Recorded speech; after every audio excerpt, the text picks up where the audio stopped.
Hi friends, ಎಲ್ಲ ಹೇಗಿದ್ದೀರಿ? Lockdown ಜೀವನ ಹೇಗುಂಟು?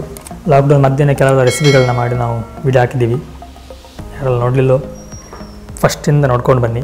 ಅದೇ ರೀತಿ ಇವತ್ತು ನಾವೊಂದು ಬನಾನಾ ಚಿಪ್ಸ್ ನ್ಯಾಚುರಲ್ ಆಗಿ ನಾವು ಹೇಗೋ ಬೇಕರಿಯೆಲ್ಲ ತಗೊಂಡು ತಿಂತೀವಿ, ಅದರಲ್ಲಿ ಯಾವತ್ತು ಎಣ್ಣೆ ಯೂಸ್ ಮಾಡಿರ್ತಾರೋ ಅಥವಾ ಅದಕ್ಕೆ ಏನು ಹಾಕ್ತಾರೆ ಅನ್ನೋದು ನಮ್ಗೆ ಗೊತ್ತಿರೋಲ್ಲ. ತಿನ್ನಲಿಕ್ಕೆ ಬಾಯಿ ರುಚಿಗೆ ಒಳ್ಳೆಯಾಗುತ್ತೆ. ಬಟ್ ನಾವು ಇವತ್ತು ಮನೆಯಲ್ಲಿ ನೇಂದ್ರ ಬಾಳೆಕಾಯಿನ ಚಿಪ್ಸ್ ಹೇಗೆ ಮಾಡೋದಂತ ಈ ವಿಡಿಯೋ ನಾವು ತೋರಿಸ್ತೀವಿ. ಬನ್ನಿ ಶುರು ಮಾಡುವ. 3 ಬಾಳೆಕಾಯಿ ತೊಗೊಂಡಿದ್ದೀವಿ, ನೇಂದ್ರ ಬಾಳೆಕಾಯಿ. ನಾವು ಅದನ್ನು ಕ್ಲೀನಾಗಿ ಅದರ ಸಿಪ್ಪೆ ನಾವು ಕ್ಲೀನಾಗಿ ತೆಗಿಬೇಕು. ಸಿಪ್ಪೆಯನ್ನು ಕ್ಲೀನ್ ತೆಗೆದಾದ್ಮೇಲೆ ಒಂದು ಬೌಲಲ್ಲಿ ನೀರಿಟ್ಟು ಅದಕ್ಕೆ 1 ಸ್ಪೂನಷ್ಟು ಉಪ್ಪು ಹಾಗೂ ಒಂದು ಚಿಟಿಕೆಯಷ್ಟು ಸ್ವಲ್ಪ ಅರಿಶಿನ ಪುಡಿ ಹಾಕಿ. ಅರಿಶಿನ ಪುಡಿ ಯಾಕೆ ಹಾಕ್ತಿದ್ದೀವಿ ಅಂತಂದರೆ ಸ್ವಲ್ಪ ಅದು ಕಲರ್ ಬರಲಿ ಅನ್ನೋದಕ್ಕೋಸ್ಕರ. ಅದಂಡೆ ಆದ ನಂತರ ನೀರು ನೀವು ಸೋಸಿ 3 ಬಾಳೆಕಾಯಿ ತೆಗೆದು ಸೈಡಲ್ಲಿ ಇಡಿ. ಈಗ ನೀವೊಂದು ಬಾಣಲೆಗೆ ಫ್ರೈ ಮಾಡಲಿಕ್ಕೆ ಎಷ್ಟು ಎಣ್ಣೆ ಬೇಕೋ ಅಷ್ಟು ಎಣ್ಣೆನ ಹಾಕಿ ಚೆನ್ನಾಗಿ ಎಣ್ಣೆ ಕಾಯಿಲಿ. ನೋಡಿ, ನಾವೀಗ ಒಂದು ಬಿಟ್ಟು ನೋಡಿದ್ವಿ, ಎಣ್ಣೆ ಕಾದಿದೆ. ಈಗ ನೀವು ಸ್ಲೈಸರಲ್ಲಿ ಡೈರೆಕ್ಟಾಗಿ ಎಣ್ಣೆಗೆ ನೀವು ಸ್ಲೈಸ್ ಮಾಡಿ.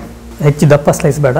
ಸ್ಲೈಸ್ ಮಾಡುವಾಗ ಸ್ವಲ್ಪ ಜಾಗ್ರತೆ ಮಾಡ್ಕೊಳ್ಳಿ, ಕೈಗೆ ಎಣ್ಣೆ ಹಾರುತ್ತೆ. ನೀವು ಯೋಚಿಸ್ಬೋದು, ಯಾಕೆ ನಾವು ಡೈರೆಕ್ಟಾಗಿ ಎಣ್ಣೆಗೆ ಸ್ಲೈಸ್ ಮಾಡಬೇಕು? ನಾವು ಬೇರೆ ಒಂದು ಪಾತ್ರೆಯಲ್ಲಿ ನಾವು ಸ್ಲೈಸ್ ಮಾಡಿ ಇಟ್ಟು ಅದಾದಮೇಲೆ ಅದನ್ನ ಎಣ್ಣೆ ಹಾಕ್ಬೋದಲ್ಲ ಅಂತ. ಹಾಗೆ ಮಾಡಿದ್ರೆ ಏನಾಗುತ್ತೆ ಅಂತಂದರೆ, ಈಗ ನಾವು 3 ಬಾಳೆಕಾಯಿ ತೊಗೊಂಡಿದ್ದೀವಿ, ಆ ಸ್ಲೈಸ್ ಮಾಡಿ ನಾವು ತಟ್ಟೆಯಲ್ಲಿ ಹಾಕಿ ಇಟ್ಟಾಗ ಅದು ನೆಕ್ಸ್ಟ್ ಕಲರ್ ಕಪ್ಪಾಗುತ್ತೆ. ಇದನ್ನು ನಾವು ಟ್ರೈ ಮಾಡಿ ತೋರಿಸ್ತೀವಿ ನಿಮಗೆ. ನೋಡಿ, ಆ್ಯಕ್ಚುಲಿ ಒಂದು ಪ್ಲೇಟಲ್ಲಿ ನಾವು ಈಗ ಸ್ಲೈಸ್ ಮಾಡಿ ಇಟ್ಟಿದ್ದೀವಿ. ನೋಡಿ, ಎಣ್ಣೆ ಹಾಕಿದ್ರೆ ಏನಾಗ್ತಿದೆ ಅಂತಂದರೆ ಒಂದಕ್ಕೊಂದು ಅಂಟ್ತಾ ಉಂಟು. 2-3 ಅಂಟಿದಾಗ ನಿಮಗೆ ನಡುವಲ್ಲಿರುವಂಥ ಯಾವ ಸ್ಲೈಸ್ ಬಾಳೆಕಾಯಿ ಸ್ಲೈಸ್ ಇದೆ ಅದು ಬೇಯಲ್ಲ. ನೀವು ಸೈಡೆಲ್ಲ ಬೇಯ್ತು, ಒಳಗಿರೋದೆಲ್ಲ ಬೇಯಲ್ಲ.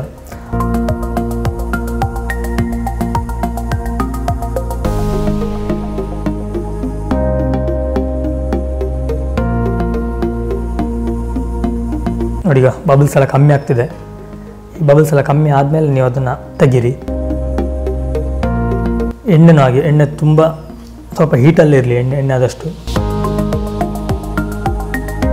ಹೈ ಫ್ಲೇಮ್ ಬೇಕಾಗಿಲ್ಲ, ಮೀಡಿಯಮ್ಗಿಂತ ಸ್ವಲ್ಪ ಜಾಸ್ತಿ ಇರಲಿ, ಹೈ ಸ್ವಲ್ಪ ಕಮ್ಮಿ ಇಲ್ಲ.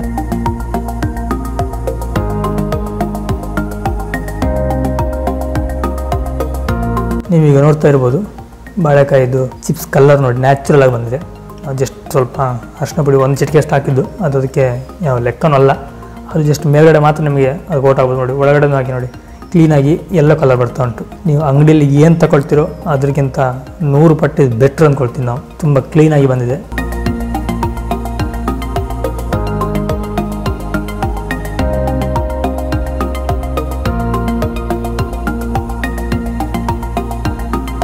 ನೋಡಿ, ತುಂಬ ಸಿಂಪಲ್, ಏನು ಹೇಳುವಂಥ ದೊಡ್ಡ ಕೆಲಸ ಏನಿಲ್ಲ.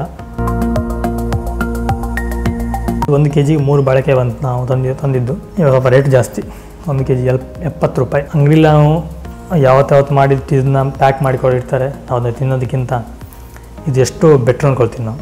ಎಷ್ಟೋ ಬೆಟ್ರ್ ನಾನು ಅಂದ್ಕೊಳ್ಳೋದೇನು, ನಿಜನೇ ಹೇಳೋದು, ತುಂಬ ಎಷ್ಟೋ ಬೆಟ್ರ್ ಇದು. ನೀವು ಹೇಗೋ ಫ್ರೀ ಇದ್ದೀರಿ, ಬಾಳೆಕಾಯಿ ಸಿಕ್ಕಿದ್ರೆ ತಂದು ಮನೇಲಿ ಟ್ರೈ ಮಾಡಿ ನೋಡಿ. ಟ್ರೈ ಮಾಡಿ ಹೇಗಾಗಿದೆ ಅಂತ ದಯವಿಟ್ಟು ನಮ್ಮ ಕಮೆಂಟಲ್ಲಿ ಕಮೆಂಟ್ ಮಾಡಿ. ಈ ವಿಡಿಯೋ ನಿಮಗೆ ಇಷ್ಟ ಆಗಿದೆ ಅಂದ್ಕೊಳ್ತೀನಿ. ಯಾರಲ್ಲಿ ನೀವು ಸಬ್ಸ್ಕ್ರೈಬ್ ಆಗಲಿಲ್ಲೋ ದಯವಿಟ್ಟು ಸಬ್ಸ್ಕ್ರೈಬ್ ಆಗಿ, ಹಾಗೆ ಲೈಕ್ ಮಾಡಿ, ನಿಮ್ಮ ಫ್ರೆಂಡ್ಸ್ಗೆಲ್ಲ ಶೇರ್ ಮಾಡಿ. ನಾನು ಪ್ರತಿ ಸಲ ಹೇಳೋ ಹಾಗೆ ನೀವು ಎಷ್ಟು ಸಪೋರ್ಟ್ ಕೊಡ್ತೀರೋ ಅಷ್ಟು ನಾವು ಒಳ್ಳೆ ರೆಸಿಪಿಗಳನ್ನು ತರ್ತೀವಿ, ಒಳ್ಳೊಳ್ಳೆ ಇನ್ಫಾರ್ಮೇಷನ್ ನಾನು ಕೊಡಲಿಕ್ಕೆ ಸಾಧ್ಯ ಆಗುತ್ತೆ ನಿಮಗೆ. ಇಷ್ಟೊತ್ತು ನೀವು ವಿಡಿಯೋ ನೋಡೋದಕ್ಕೆ ಥ್ಯಾಂಕ್ ಯು. ನಮಸ್ಕಾರ.